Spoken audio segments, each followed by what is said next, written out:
विशेषसुन्दरं समस्तपापखण्डनं स्वभक्तचित्तरञ्जनं सदैव राममद्वयम् मंगलभवन अमंगलहारी प्रभु सुदशरथ अचल बिहारी जटाकलापशोभितं समस्तपापनाशकं स्वभक्तभीतिभञ्जनं भजेह राममद्वयम्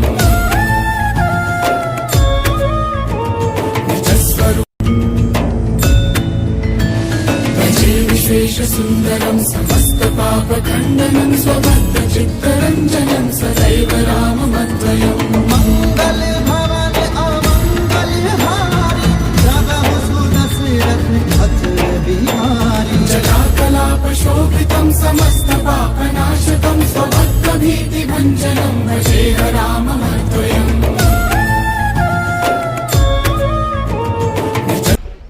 నమస్తే welcome to channel 369. So present మనం హైదరాబాద్లోని పాత బస్తీ జియాగూడలోని ఒక గోశాలలో ఉన్నాం, కామధేను గోశాల. అయితే సమర్థ్ కామధేను గోశాల అనేసి చాలా ఫేమస్. సో ప్రజెంట్ మనం ఇక్కడ ఉన్నాము. అయితే ఈ లాక్డౌన్ సమయంలో గోశాలలు ఎలా నడుస్తున్నాయి అంటే లాక్డౌన్ కన్నా ముందు అంటే హైదరాబాద్లో ఆల్రెడీ అంటే తెలంగాణలో ఇంతకుముందే లాస్ట్ ఇయర్ కూడా లాక్డౌన్ ఉండింది. ఆ టైంలో గోశాలలు ఎలా నడిచాయి అంటే 4:30కు 4,000 పైన ఇక్కడ ఆవులు అండ్ గేదెలు కానివ్వండి లేకపోతే ఎడ్లు కానివ్వండి అన్నీ ఇక్కడ ఈ గోశాలలు ఉన్నాయి. సో ప్రజెంట్ దాని పొజిషన్ ఎలా ఉంది అండ్ ఇక్కడ అసలు ఈ గోశాల పాత బస్తీలో ఉన్న గోశాల చాలామందికి తెలియదు.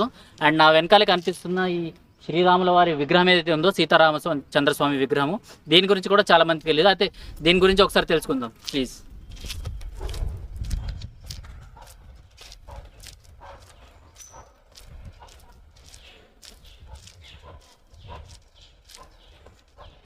ఓకే, అయితే మనం ప్రతిసారి ఎక్కడైనా చూస్తే కనుక శ్రీరాముడు అండ్ చాలా చిన్న విగ్రహాలు మాత్రమే చూస్తాం, కానీ ఇక్కడ మాత్రం ఈ అసలు చాలా పెద్ద విగ్రహం ఉంది. అసలు ఎంత ఈ హైట్ ఎంత ఉందో లేకపోతే అసలు ఇది ఎప్పుడు కట్టారో అన్నది మనం ఒక్కసారి తెలుసుకుందాం. అయితే మనతో పాటు ఈ ట్రస్ట్ని ఎవరైతే నిర్వహిస్తున్నారో ప్రభుదత్త స్వామీజీ, ఆయన మనతో పాటు ఉన్నారు. ఒక్కసారి కనుక్కుందాం.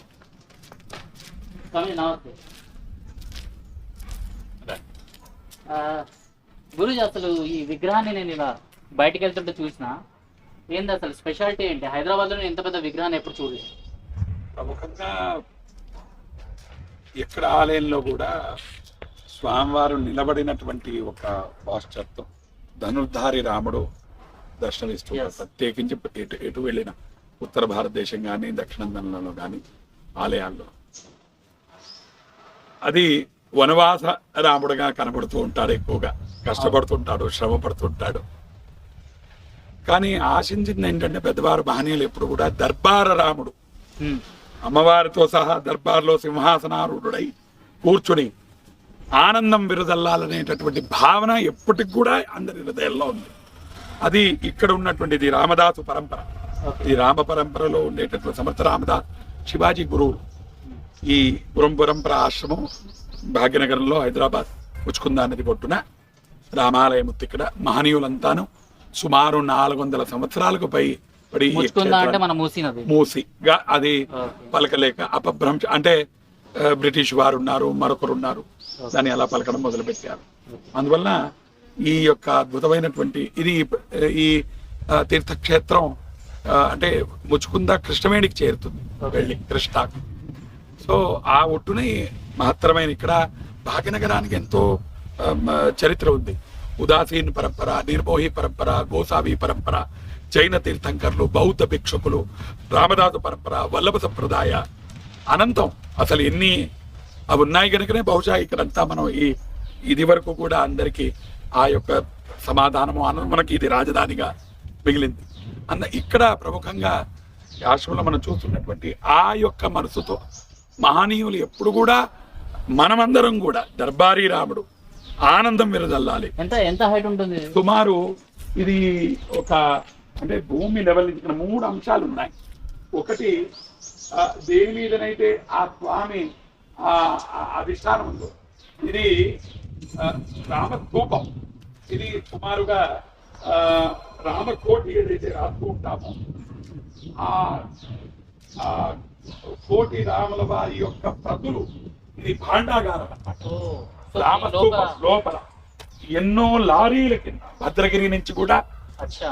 ఒక సంవత్సరం క్రితం మనకు భాండాగారం ఏమిటి ఈ అని ఈ విషయం అయితే నాకు తెలియదు, ఎందుకంటే నేను బయట నుంచి చూసి ఓన్లీ జస్ట్ అంటే ఏదైనా ఎంట్రన్స్ లో విగ్రహాలు ఉంటాయి కదా, అలాంటి విగ్రహం మాత్రమే అనుకున్నాను. కానీ ఈ ఏదైతే ఇది rock రామ అనేది స్తూపం. ఉందో, ఈ స్తూపం కింద లక్షలాది రామకోటి అంటే కోట్లాది అంట. తెలియదు, నాకు కూడా తెలియదు. స్వామీజీ చెప్పేంత నాకు కూడా తెలియదు. కోట్లాది బుక్సే కదా. రాముడు రామ శ్రీరామ జయ రామ జయ అవును, ఆ books రామ రామ మనం రాస్తూ ఉంటాం. అందరికీ సంస్కృతి ఉంది, ప్రపంచవ్యాప్తంగా ఆయన స్మరణ. ఈ రోజు అత్యవసరం కోవిడ్ లో ఏమి మార్గము అని అంటే నామస్మరణే. అందులో ఆ స్వామి యొక్క నామమే మహత్తరమైనటువంటి బలం గనక అది రేడియేట్స్, అది కృప చెయ్యాలని అది దానితో సహా మధ్యలో ఉండే ధృవి ధ్వజ అది 151 అడుగులు. ఈ మొదటి ధ్వజ ఎందుకంటే ధర్మధ్వజ ఇంత పైకా ఇది చేతిని చూసి ఈ 4-5 ఏళ్లలో 8 ఏళ్లలో మన రాజధాని ఢిల్లీలో కూడా మన నేషనల్ ఫ్లాగ్ కోసం ఇలాగే ఈ టెక్నాలజీ ఉపయోగించారు. తర్వాత ఈ మధ్యలో 4 ఏళ్ల క్రితం మన రాష్ట్రంలో కూడా మంచి మనసుతో ఒకటి సంజీవయ్య పార్కులో ఇచ్చాడు. మొదటిది ఎప్పుడైతే రామధ్వజ ఇలా అంటే అందరికీ ఆ యొక్క తుది ఆకాశంలో ఎవరైతే దర్శించుకోలేడో, ఎక్కడ బాధలో ఉన్నాడో, ఏది ఇబ్బంది పడుతున్నాడో, పరితపిస్తూ ఉన్నాడో, స్వామి అక్కడి నుంచే కృప చెయ్యాలి అనేటటువంటిది వెనక దాని ఎన్ని అడుగులు ఉంటుంది? 151 అడుగులో ధ్వజ ధ్వజ ధ్వజ రాముడు ఇక్కడ ఇది సుమారు 42 అడుగులు కింద భూమి నుంచి రాముడి యొక్క విగ్రహం. ఇది ప్రేరేపణ కలిగించాలి, మరి కృప చెయ్యాలి అనేది ఈ 3 అంశాలు. నామ భాండాగారం, స్తూపం అంటాం. దర్బారీ రాముడిలో కూడా అనంతులు అంటే నల, నీల, జాంబువంత, అంగద, సుగ్రీవ, విభీషణులు ఎంతో మంది ఉన్నారు. అన్ని విగ్రహాలు ఫోటోలో సరి తప్ప ఇక్కడ సమకూర్చడానికి కావాల్సిన ఏర్పాటు అనానుకూలం కనుక మారుతి అక్కడ భరత శత్రుఘ్నులు. భరతుడు ఎప్పుడైతే వనవాస ముగించే స్వామివారు రామదర్బార్ జరిగిందో అప్పుడు ఆ వనవాసంలో మొత్తం భరతుడికి ఆజ్ఞ ఏంటంటే స్వామివారి పాదుకలతోనే రాజ్యాన్ని ఏలినాడు. అది వచ్చిన తర్వాత తొడిగినారు అని. అందుకు భరతుల వారు అక్కడ కింద కొట్టుడు స్వామిని సమర్పించారు. ఇది మరి దాస సాంప్రదాయం. స్వామియే యజమాని అందరికీ. మనకి ఈ రోజు పడుతున్నటువంటి బాధకు కూడా ఇది ఎక్కడో శమనం కలిగిస్తుంది కనుక ఇది ఈ యొక్క మహత్తరమైన. ఆల్రెడీ గోశాల గురించి నేను విన్నాను. అంటే హైదరాబాద్ లో అతిపెద్ద గోశాలలో ఇది ఒకటి వస్తుంది. సో టోటల్ 4000కు పైగా ఇక్కడ ఆవులు ఉన్నాయి. ఒక్కసారి ప్రముఖంగా అక్కడ వెళదాం. గోశాల ప్రముఖంగా ఏంటంటే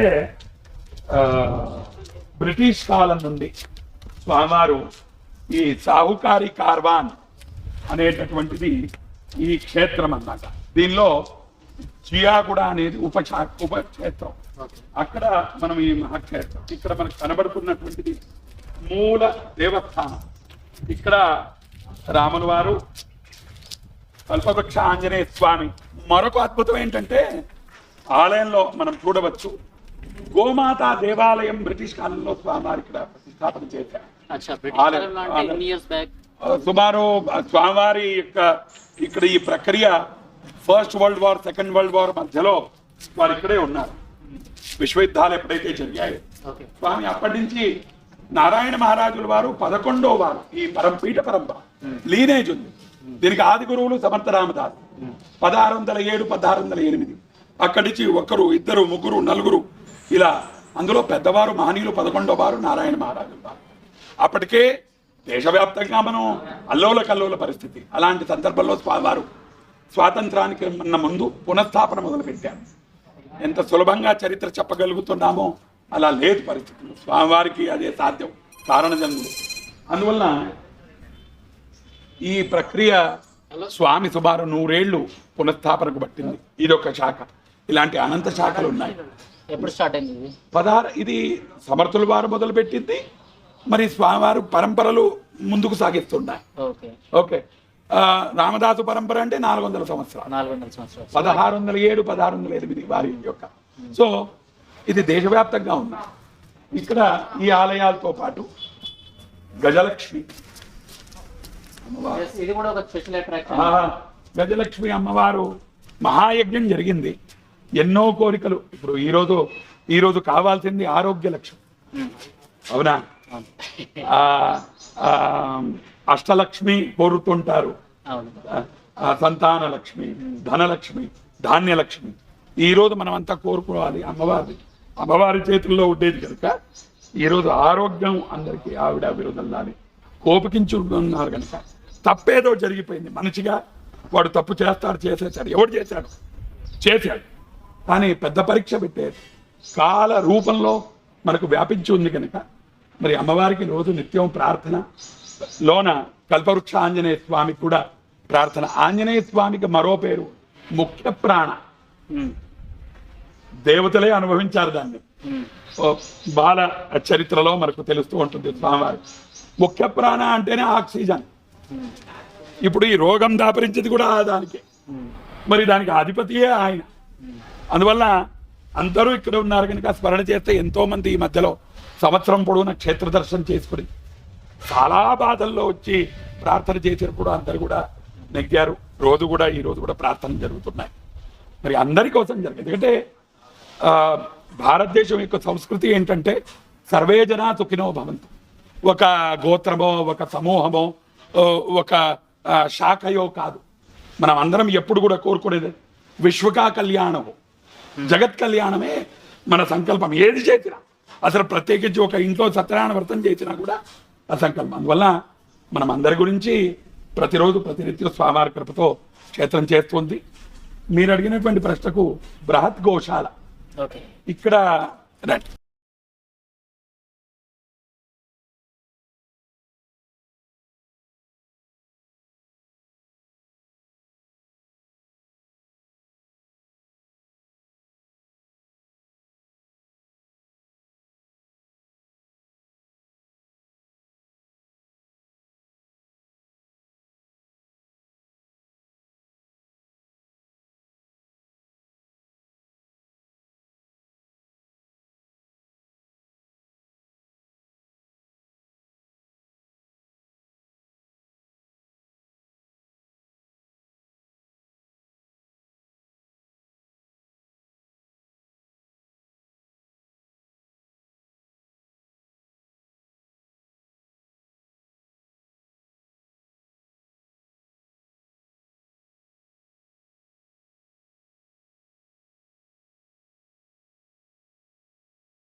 లోన సాక్షాత్గా చూద్దాం. రైట్, గేట్ వేస్తాను. అరే చల్ చల్ అరే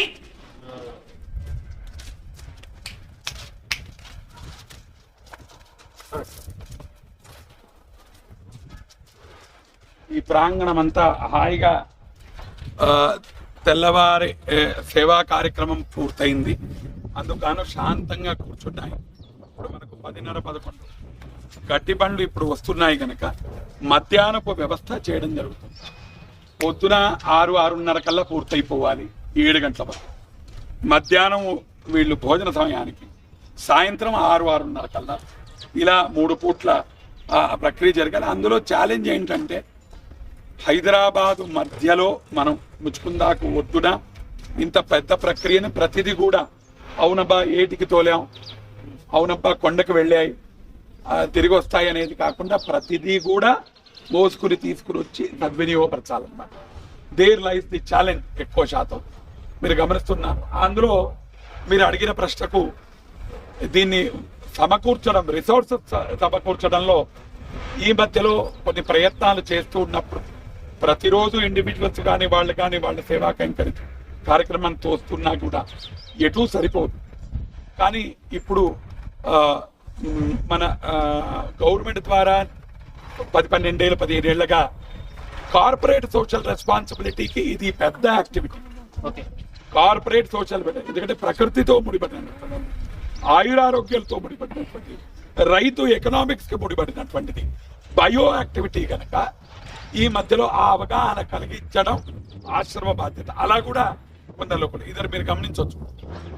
పాండమిక్ కన్నా 4 నెలల ముందు 2019లో అరవిందో ఫార్మా వారు గడ్డి కోసం, గోవుల కోసం అని ఈ వెహికల్ ఇవ్వడం జరిగింది. ఇది ప్రతినిత్యం కూడా ఈ గ్రామానికి వెళుతూ ఉంటుంది. అరవిందో ఫార్మా ఫౌండేషన్ వారు ఈ ప్రక్రియ పూర్తి చేశారు. వాళ్ళకి ఇది చూసిన తర్వాత పరమానందమై, అయ్యా ఇది ఇంత పెద్ద కార్యక్రమం, we are all farmers by birth, కానీ ఈ ప్రక్రియ ఇలా ఉంటుందని ఎప్పుడు గమనించలేదు. మా యూనిట్స్ అన్నీ చిన్న చిన్న ఊర్లలో, నర్సాపూర్లో అక్కడ ఉన్నాయి. మాకు కమ్యూనిటీ ప్రోగ్రామ్స్ ఉన్నాయి, ఫార్మర్ కానీ ఇది ఎప్పుడు గమనించారు. వాళ్ళు దేర్ ఆల్రెడీ సపోర్టింగ్ అక్షయ పాత్ర, మనుషుల యొక్క ఆకలి కోసం. నేను అన్నాను గోగ్రాస పాత్ర అని అంటే ఇది అప్పటిదప్పుడే అసలు ఏ ఆలోచన లేకుండా వారు చేయడం జరిగింది. ఇంకోటి ఏంటంటే ఒక స్టేట్ బ్యాంక్ ఆఫ్ ఇండియా వారు మొన్న తొలిసారిగా ఇప్పుడు ఉన్నటువంటి చైర్మన్, వారి పేరు దినేష్ ఖరా, స్టేట్ బ్యాంక్ పెద్దవారు, అక్కడ ఢిల్లీలో ఉంటారు. ఆయన ఈ కార్యక్రమాన్ని గమనించి, అయ్యా ఇంత పెద్ద పని మన పోడియంలో ఈసారి బిఫోర్ 31st of March ఏదో విధంగా చిన్ననో పెద్ద సహాయం కావాలి కార్యక్రమానికి అని చెప్పి బహుశా మొదటిసారిగా స్టేట్ బ్యాంక్ ఆఫ్ ఇండియా పెద్ద ఆయన వచ్చి వాళ్ళ ఎల్హెచ్ఓలో నిత్య కైంకర్యం మాన్యువల్గా ఇబ్బంది అవుతోంది కనుక ఒక ట్రాక్టర్ ప్రొవైడ్ చేయడం జరిగింది. అది కూడా మీరు దర్శించుకోవచ్చు. Under again corporate social responsibility. మనం చెప్పడం ఏంటంటే ఈరోజు ప్రార్థన మనం సర్కారు ద్వారా చేస్తూ, డిపార్ట్మెంట్ ద్వారా చేస్తూ, మన బాధ్యతలు పరిపూర్తి చేస్తూ సమాజానికి ఉన్నటువంటిది, అది పబ్లిక్ సెక్టర్ కానీ ప్రైవేట్ సెక్టర్ కానీ చేయగలిగితే ఎన్నో కార్యక్రమాలు ముడిపడి ఉన్నాయి దీంతో. ఒక గోవు ఆహారం పెద్దది, ఎందుకంటే రికరింగ్ కాస్ట్. పొద్దున కాగానే పెరిషబుల్ ఐటమ్ కనుక అయిపోతుంది, మధ్యాహ్నం అయిపోతుంది. ఏదైనా నీటి సౌకర్యం చేసాం ఏళ్ల తరబడి ఉంటుంది, ఏదైనా గోడౌన్ చేసాం ఏళ్ల తరబడి ఉంటుంది. ఆహారం అలా కాదు, పొద్దున మధ్యాహ్నం సాయంత్రం, పొద్దున మధ్యాహ్నం సాయంత్రం. సో అందువల్ల ఈ వికట కార్యక్రమాన్ని మనం మరి ఆ భగవంతుడే పరిపూర్తి చేయాలి. మంచి మనసు వారు, వాలంటీర్, ఓపిక కావాలి. ఎన్నో అంశాలు. ఇప్పుడు మళ్ళీ మనం మాన్సూన్కు ముందున్నాం. మాన్సూన్ ఇస్ అ గ్రేట్, ఒకవైపు మనకు ఆధారం కూడా, మరోవైపు ఆ టైంలో హైజీన్ మెయింటైన్ చేయడము, క్లీనింగ్ ఆపరేషన్స్, గడ్డి కోసం కావాలి. లాస్ట్ ఇయర్ వరదలు వచ్చాయి, అలా వచ్చాయి. సో అలాంటి సందర్భంలో ఉంటుంటాయి కొన్ని సందర్భాలు. సో వాలంటీర్స్ కానీ ఇక్కడ పనిచేసేవారు కానీ రాత్రింపగళ్ళు, ఇట్ ఈస్ అ 365/24/7 ప్రోగ్రామ్. ఎక్కడైనా కాన్ఫిస్కేట్ చేశారు లేదా ఏదైనా సహాయానికి మీరు అడుగుతూ ఉంటారు, దానికి టైం ఉండదు. మెయిన్ గా ఈ గోహత్యల గురించి ఏదైతే గోహత్యలు జరుగుతున్నాయో వాటిని అడ్డుకట్ట వేయాలంటే చట్టం ఏం చెప్తుంది? స్వాతంత్రం వచ్చిన తర్వాత చట్టపరంగా మనం చూస్తే అన్ని రాష్ట్రాల్లో కూడా భద్రమైన చట్టం ఆల్రెడీ ఉంది. ఇప్పుడు మనకు ఇక్కడ అంటే ఇది వరకు ఏపీ అని 2 విభజన అయ్యింది కనుక Telangana AP prevention of cow slaughtering and act అని, ప్రొహిబిషన్ యాక్ట్ అని చెప్పి మనకు ఆల్రెడీ ఎగ్జిస్టింగ్ ఉంది. హెచ్టి త్వరా గారు ఎందుకంటే ఈ లా అందరికీ సర్ఫేస్ అవుట్ అయి తెలియదు కనుక ఈవెన్ ఆఫీసర్స్ నుంచి తీసుకొని చిన్న కేడర్ వరకు కానీ బార్ అసోసియేషన్లో కానీ జడ్జెస్కి అనుకూలం చేయాలని డిపార్ట్మెంట్ డీజీ హైదరాబాద్ మన అప్పట్లో ఆంధ్రప్రదేశ్ దొరగారు ఉండేవారు. వారు ఒక రెఫరల్ బుక్ ప్రింట్ చేశారు, Andhra Pradesh cow slaughtering and prohibition of cow slaughtering act అని చెప్పి. సో 1960, 1970 అమెండ్మెంట్స్, కోర్టు తీర్పులు, ఇది మనకు దేశవ్యాప్తంగా హైకోర్టు తీర్పులు ఉన్నాయి, సెషన్స్ కోర్టు తీర్పులు ఉన్నాయి, తర్వాత సుప్రీంకోర్టు తీర్పులు. పెద్ద విషయం ఏంటంటే ఇది అవగాహన కరువుతో జరిగిపోతుంది. చట్టం ఉంటుంది అన్ని విషయాలు, ఎగ్జిక్యూషన్లో వచ్చేటటువంటి బాధ, ప్రాక్టికల్ ప్రాబ్లమ్స్, ఎన్నో ఫ్యాక్టర్స్. మనము ఓ రకంగా ఇది హింసాత్మకంగా జరిగిపోతుంది. ఇప్పుడు మీరు కల్పన చేయండి, స్వాతంత్రం వచ్చినప్పటి నుంచి అయినా తీసుకున్నా మన క్యాటిల్ బజార్స్ ఉన్నాయి. ఏ రైతు కూడా ధైర్యంతో వెళ్ళి నేను ఈరోజు ఎద్దులు కొనుగోలు చేస్తున్నాను ఫార్మింగ్ కన్నా గోవులని దాఖలాలు ఎంచవచ్చు. మరి ఇంత పెద్ద ఎత్తున వ్యాపారం జరుగుతుంది కదా, అది మరో రకంగానే జరుగుతుంది కనుక వాళ్ళల్లో కూడా మేము చూస్తూ ఉంటాం. ఈ సందర్భంలో వాళ్ళతో ఇంటరాక్ట్ అయినప్పుడు కూడా మేమేం పర్మనెంట్గా దీని కింద వాళ్ళకు కూడా అవగాహన కలిగితే వాళ్ళు కూడా దీన్ని ఆపేటటువంటి పరిస్థితి. అందువలన గో హింస అనేటటువంటిది ఒక మాత్రం చట్టబద్ధంగా చేసేటటువంటి ఎగ్జిక్యూషన్ ఒకటైతే, సర్వులకు ఇది ఒక ధర్మానికో ఒక సమూహానికో ఒక క్షేత్రానికో చెందినటువంటి అంశం కాదు. ఈ మొత్తం ఇక్కడున్న మహనీయులు అది ఎలాగైనా మనం సైంటిఫిక్గా ఇవాల్యుయేట్ చేసుకోవచ్చు. ఏమన్నారంటే ఇది ఈ ఊపిరి ఆడుతుంటేనే జగద్వ్యాపకంగా ఊపిరులు బాగుంటాయి, లేకపోతే అని అంటూ మన దగ్గర ఉన్నటువంటి ఆ జ్ఞాన విజ్ఞానం ఏదైతే ఉందో పరంపరగా ఋషి పరంపర ఏది చెప్తూ వచ్చిందో ఈ అంశాన్ని చెప్తే మనం అర్థం చేసుకోవాలి. ఇప్పుడు గంగిగోవు పాలన్నాం, ఇప్పుడు ఇంగ్లీష్ వాడు దానిలో ఔషధీ తత్వం ఆయన అంటే మనం నమ్ముతాం తప్ప, అయ్యా పెద్ద ఆయన ఆ రోజుల్లో చెప్పారు దాన్ని అర్థం చేసుకున్నామా మనలే. ఏదో కవి హృదయాలండి మంచి మాట ఏదో రాశారు, మన అసలు అకాడమిక్ పుస్తకాల్లో ఉంది, మనం చదువుతున్నాం, ఎవడు నమ్మలా. సో ప్రాబ్లం ఏంటంటే ఆవు ద్వారా ఎలాంటి లాభాలు ఉంటాయి? అయ్యో ఒకటి కాదు, అనంత లాభాలు. ఒకటి మనం ఈరోజు ఇక్కడ చూస్తున్నాం కోవిడ్లోనే, forget about the other things. ఆశ్రమ క్షేత్రానికి వచ్చినటువంటి ఇక్కడ పనిచేసేటటువంటి వారు, వచ్చి వెళ్ళేటటువంటి వారు ఖచ్చితంగా చెప్పగలను, ఈ సంవత్సరం నుండి ఇక్కడికి వచ్చి ఊపిరాడి వెళ్ళిన వాడు బాధ అయినా కూడా ఏ బాధకు గురి కాలేదు. జ్వరం వచ్చినా తగ్గిపోయింది, దగ్గు వచ్చినా తగ్గిపోయింది, సీరియస్ అయినా ఇది నేను ఖచ్చితంగా చెప్పగలను. We are here every day. అంటే ఇది ఏం చెప్తుందంటే ఆవిడ ఊపిరితో ఈ బ్రహ్మాండానికి ఆ బలం కలిగిస్తుంది అనేటటువంటిది మనం గమనించవచ్చు. ఏ ప్రాణవాయువు గురించి తహతలాడుతున్నాడో ఆ ప్రాణవాయువు ఇక్కడ దానికి ఆ బలం దొరుకుతుందన్నమాట అక్కడ వచ్చినటువంటి ప్రతి వ్యక్తి కూడా. అందుకే ముందు నుంచి కూడా గోధూలి అన్నారు, మనం లోపల. ఇప్పుడు ఇంటర్నేషనల్ యోగా అంటే వాళ్ళు చేసుకుంటుంటే మనం బాధపడదాం తప్ప మనం ఎప్పటి నమ్మలా. సో ప్రాబ్లం ఒకటి ఏంటంటే పరంపరగా ఉండే జ్ఞానము విజ్ఞానము దాని గురించి తెలుసుకునైనా మనం మాట్లాడితే బాగుంది. అందువల్ల గోశాలలు బహుశా ఒకటి ప్రతినిత్యం జరిగే సేవా కైంకర్యానికి ఒక పెద్ద క్షేత్రమైతే ఈ జ్ఞానాన్ని అవగాహన కలిగించేటటువంటి ఆరండి చేయండి, ఎవరొద్దన్నారు. What is the difference? ఇప్పుడు వాళ్ళంతా చెప్తున్నారు 7th సైకిల్లో ఏదో విషపూరిత ఇది ఉంటుంది, వేరే జాతి నుంచి వచ్చినట్టు ఇండిజినస్ బ్రీడ్లో అక్కడ అమృతతుల్యమైనటువంటి పదార్థం ఉంది అని అంటారు. వాళ్ళైతే రీసెర్చ్ మనం తెలుసుకోలేదు దానివల్ల. అందుకే పంచగవ్య ప్రాశన అన్నారు. పంచగవ్య ప్రాశన ప్రతినిత్యం కూడా మనకు ప్రొద్దునట్టు ఉంది. నిత్య కనిష్టం ఏమిటంటే ఇళ్లలో పూజా కైంకర్యం కానీ అది జరిగినప్పుడు పంతులు గారు వచ్చేసి పంచగవ్యాన్ని మీరు స్వీకరించారు, అంతఃశుచి జరగాలని చేస్తారు. అది ఎప్పుడు ఆయుర్వేద దానికి పెద్ద భాగ్యం, అది జ్ఞానం అన్నమాట. కానీ మనం నమ్మలేదు. సో అనంత విషయాలతో కూడుకుంటారు. ఇది ఈరోజు మన సంపత్తు ప్రాఫిట్ అండ్ లాస్ అంటారు, దానితో ముడిపడినటువంటిది. ఆయురారోగ్యాలతో ముడిపడింది, ప్రకృతితో ముడిపడింది, అంత ఆఖరకు మన అస్తిత్వంతో ముడిపడినటువంటిది. మహనీయులు ఏం చెప్పారు? సనాతన ధర్మంలో ఇది ఉంది. అసలు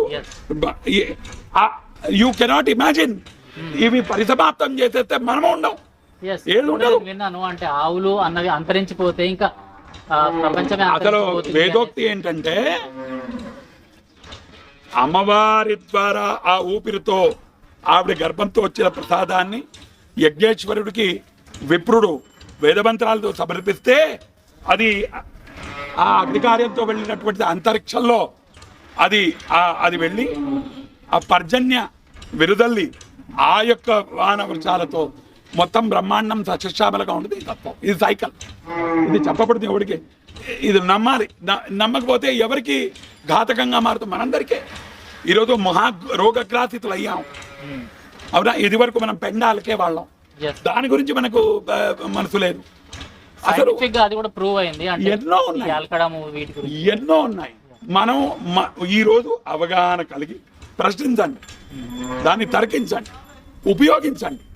అప్పుడు ఏదైనా కనుగొని అలా చేయండి తప్ప ఒక్కటే ఊరికే వృధాగా వితండవాదతో దానికి మనకు మనమే నాశనం పట్టించినటువంటి వాళ్ళం అవుతాం. అందువల్ల మహాత్ములు ఎన్నో చెప్పారు, ఏదో చెప్పారు. మన దగ్గర ఉంది భాండాగారం. అందుకే ఆ యొక్క జ్ఞాన భాండాగారమే గోశాల. ఏదో గోశాలలో గో ఉందనో పిట్టదానానికి ఎవరో ఏదో అదొక ప్రక్రియ మాత్రమే. ఈరోజు మనం చూస్తున్నాం, మహారాజ్ కొత్తిల్లు కట్టుకున్నాము, ఆవు దూడతో తీసుకురావాలి, పొద్దున హౌస్ వార్మింగ్ చేస్తారు. సరే పర్వాలేదు. ఒకరోజు మహారాజ్ పంచగవ్య సంప్రోక్షణ చేస్తే అక్కడ దోషాలు పోతాయి. నేను అంటుంటాను అనమాట, అయ్యా ఇదంతా అయిన తర్వాత ఇది లాటరీ టికెట్ కాదు కదా అమ్మవారి గురించి. ఇప్పుడు మనకు ఆనందం ఏంటంటే హైదరాబాద్లో 70 to 75% ఇండస్ట్రీస్లో ఎక్కడెక్కడ మ్యానుఫ్యాక్చరింగ్ ఏదైనా కానివ్వండి, అది ఫార్మసీ కానివ్వండి, ఫుడ్ ఇండస్ట్రీస్ కానివ్వండి, స్టీల్ ఇండస్ట్రీస్ కానివ్వండి, అక్కడ ఒక 2-3 గోవులు పెట్టి నిత్య సేవ కైంకర్యం. నేను అడిగాను చాలా మేము ఏంటండి ఎందుకు పెట్టారు, మీకు మళ్ళీ ఖర్చు లేదండి. అక్కడ సేవ జరుగుతూ ఉంటే ఆవిడ అక్కడ ఊపిరాడుతూ ఉంటే బాధలు తొలగిపోయాయి, వ్యాపారాలకు వచ్చే అడ్డంకులు తొలగిపోయాయి, ఇబ్బందులు తొలగిపోయాయి, వ్యాపారం ఆనందంగా జరుగుతుందని వాళ్ళు చెప్తున్నారు తప్ప మనం. ఇక్కడ ఒకటి ఆనందం ఏంటంటే గోశాల్లో ఒక సమూహం ఒక ధర్మానికి చెందిన అనంతులు వస్తారు. उत्तम पर गुड़ा వచ్చేసి అయ్యా वो बरकत होता महाराज सवेरे दुकान खोलने से पहले हम रोटी खिलाते थे. మారడపల్లి నుంచి క్రిస్టియన్ వర్గం వస్తారు, వాళ్ళు కూడా జీవహింసలు ఏదైనా బంతులు కానీ గడ్డి అదే పెట్టాలని. సో నాకు అక్రాస్ ది హ్యూమన్స్ ఇది అద్భుతమైనటువంటి ప్రక్రియ. ఇప్పుడు ఇంకోటి మీరు తెలుసుకోవాలి, మీరు బహుశా మీడియాలో ఉన్నారు కనుక వాట్సాప్లో కొన్ని రోజుల క్రితం సర్క్యులేట్ అయింది. యూరోప్లో అమెరికాలో కౌ కడ్లింగ్ అని ఓ ప్రోగ్రామ్ పెట్టారు. ఎవరికైతే బాధలో ఉన్నాడో మానసికంగా ఉన్నాడో ఆరోగ్యం, అక్కడ మన దేశపు ఆవులు ఇంటి తీసుకొని వెళ్ళి అక్కడ ఉన్న వాళ్ళు ఆ గోవులు పెట్టేసి ఎవరైతే బాధపడుతున్నాడో వారికి బహుశా 14,000, 15,000, 18,000 ఛార్జ్ చేస్తారు గంటన్నర. ఆయన గోవులతో వదిలేస్తారు. ఆయన గోవు సేవ చేసుకొని మళ్ళీ ఆయన పూనుకుంటాడని వాళ్ళు నమ్ముతున్నారు, మనం నమ్మకం. అందువల్ల అన్నిను అవగాహనతో ముడిపడినటువంటిది. మన బాధ్యత ఏంటంటే ఎవరైతే మనం వాలంటీర్స్ ఈ సేవా కైంకర్యంలో ఉన్నామో రియాక్టివ్ కాకుండా ప్రోయాక్టివ్గా అందరికీ ఈ ప్రసాదాన్ని అందించే ప్రయత్నం చేయాలి. ఇదే మూల మంత్రం.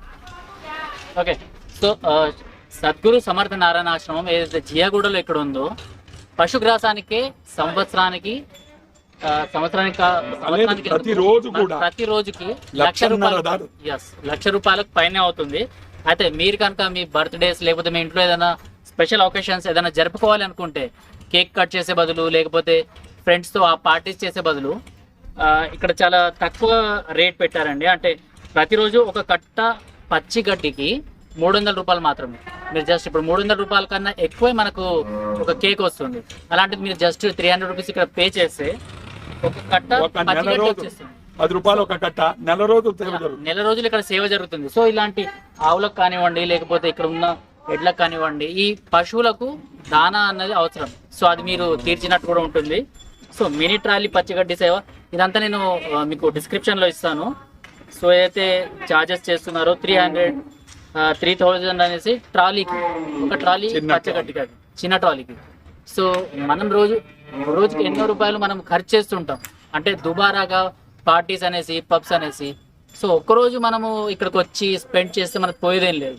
సో అలాంటిది ఇక్కడికి వద్దాము, వచ్చి ఒకసారి మన సనాతన ధర్మంలో ఏదైతే ఆవుకి విశిష్టత ఉందో, అయితే ముక్కోటి దేవతలకు ఆవు సర్వ నిలయం అనేసి మనం ఏదైతే అనుకుంటుంటామో, మొక్కుతుంటామో, ఇప్పుడు సనాతన ధర్మంలో మనం ఆచరిస్తున్నామో దాన్ని ఒక్కసారి మనం గుర్తు చేసుకుందాం. సో మన సిఎస్ఆర్ యాక్టివిటీస్ కింద కూడా మీరు ఏదో చెప్పాలన్నారు. సిఎస్ఆర్ యాక్టివిటీ ఇది మనకు ఉన్నటువంటి చాలా అద్భుతమైనటువంటి యావెన్యూ, ఒక అవకాశం. అక్కడ కూడా ఈ అవగాహన కరువుతో మనం అందరం దూరంగా ఉన్నాం. కార్పొరేట్ సోషల్ రెస్పాన్సిబిలిటీ సర్కార్ తరఫున గ్యారంటీడ్ ప్రోగ్రామ్, ఏ పబ్లిక్ సెక్టర్ కానివ్వండి, బిహెచ్ఎల్ ఉంది, ఇట్ హ్యాస్ టు డూ సేవా 2% ఆఫ్ ఇట్. బీడిఎల్ ఉంది, చెయ్యాలి. డిఎంఆర్ఎల్ ఇవన్నీ సర్కార్ నడిపేటటువంటి. తర్వాత నేషనలైజ్ బ్యాంక్స్ ఉన్నాయి, వాళ్ళ యొక్క ప్రాఫిట్ల నుంచి ఎలాగైనా వాళ్ళు సేవ చేయాల్సిందే. కానీ ప్రైవేట్ సెక్టర్స్ ఉన్నాయి, కార్పొరేట్ సెక్టర్స్ ఉన్నాయి, అందరూ చేయాల్సిందే. ఎప్పుడైతే అది ఉందో మన ఎదుట, అక్కడ ఏ డిపార్ట్మెంట్ అయితే బాధ్యత తీసుకుంటుందో ఈ యొక్క యాక్టివిటీ గురించి మనం అక్కడ ప్రార్థన చేస్తూ ఉన్న హకీకత్తు ఎదురు పెట్టగలిగితే అద్భుతమైనటువంటి రిజల్ట్స్ రానున్న రోజుల్లో వస్తాయి. అందువల్ల ప్లీజ్ ఈ కార్యక్రమం ఇంకా ఎక్కువ తెలుసుకోవాలి టెక్నికల్గా అన్న, they can always call my number, they can have ఎంత ఇన్ఫర్మేషన్ అయినా వాళ్ళు తీసుకోవచ్చు. కానీ మనకు ఎదుట ఉన్నటువంటి ఓ పెద్ద రిసోర్స్ ఈరోజు కార్పొరేట్ సోషల్ రెస్పాన్సిబిలిటీ ఉంది కనుక ఇది మదర్ ఆఫ్ ఆల్ యాక్టివిటీ, ఇది తొలి యాక్టివిటీ. మిగతా యాక్టివిటీస్ చెప్పబడుతున్నాయి కనుక వాళ్ళు చెప్తున్నారు, చేస్తున్నారు, ఇప్పుడు మనం చూస్తూ ఉంటాం, అవి అత్యవసరమే. కానీ ఇది అసలే ఏలియన్ గా మారిపోయింది. ఎవరికి తెలియదు, ఏది ఉన్నది ఎవరికి తెలియదు, ఎవరికి తెలియదు. అలాంటిది మేము స్వతహాగా ప్రయత్నాలు మొదలుపెట్టినప్పుడు వింతగా చూశారు. కానీ మొన్న స్టేట్ బ్యాంక్ ఆఫ్ ఇండియా వాళ్ళు ఒక ట్రాక్టర్ క్లీనింగ్ కోసం ప్రొవైడ్ చేశారు, ఎదుట నిలబడి ఉంది. అది సిఎస్ఆర్ ప్రోగ్రామ్ కింద ఒక 45 HP 4-wheel డ్రైవ్ క్లీనింగ్ ఆపరేషన్స్కి ఇచ్చారనమాట. అలాగే అరవిందో ఫార్మా ద్వారా చాలా ప్రేమతో రోజువారీ గడ్డి కోసం, ఫీడ్ అండ్ ఫాడర్ కోసం, తర్వాత ఎక్కడైనా క్యాటిల్ తీసుకురావాలి, ఇబ్బందులు ఉన్నాయి, మనదిగా మనకు లాజిస్టిక్స్ ఉండాలని చెప్తే వాళ్ళు ఎంతో మంచి మనసుతో పాండమిక్ కన్నా ముందు 2019లో మనకు లారీ ఇచ్చారు. అది వెన్నపూసగా ఒక స్పైన్గా నిలబడింది ఈ సంవత్సరం పొడవును. లేకపోతే అంతా everything was held up suddenly. And today again second wave lockdown started. Police వర్గం కూడా సహాయం చేశారు, వాళ్ళు అలౌ చేశారు ఎసెన్షియల్ సర్వీసెస్ కింద. వాలంటీర్స్ కూడా పాప రాత్రింపగులు చేస్తున్నారు. అందువల్ల ఎవరికైతే ఈ విషయాలు తెలియవో ఎలా జరుగుతోందని వాళ్ళు విషయాలు తెలుసుకోవడం, they are always welcome. Whoever is going through this particular programme, they can always call us up. It is nothing to do with money, nothing to do with resources, something to do with మన అస్తిత్వం మనం కాపాడుకోవాలంటే దీని గురించి మనం మాట్లాడుకోవాలి. That is the necessity. జై గోమాత, జై గోపాల్.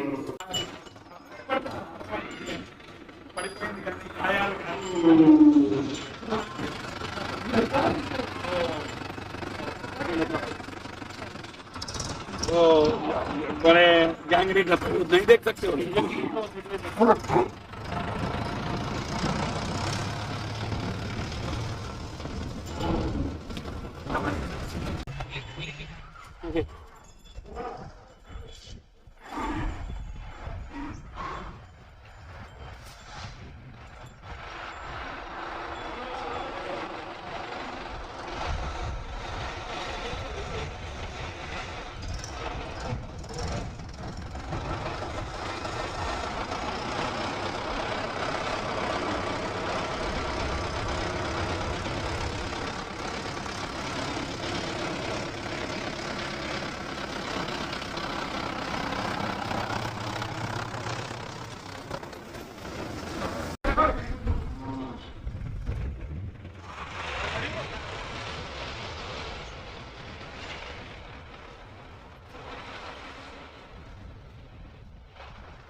సో ఎవరైనా పశుగ్రాసానికి డబ్బులు ఇవ్వాలి అనుకుంటే 100 నుంచి 300 రూపీస్ వరకు మీ ఇష్టం ఎంతనే ఇవ్వచ్చు. సో వాటి డీటెయిల్స్ ఇక్కడ ఉన్నాయి.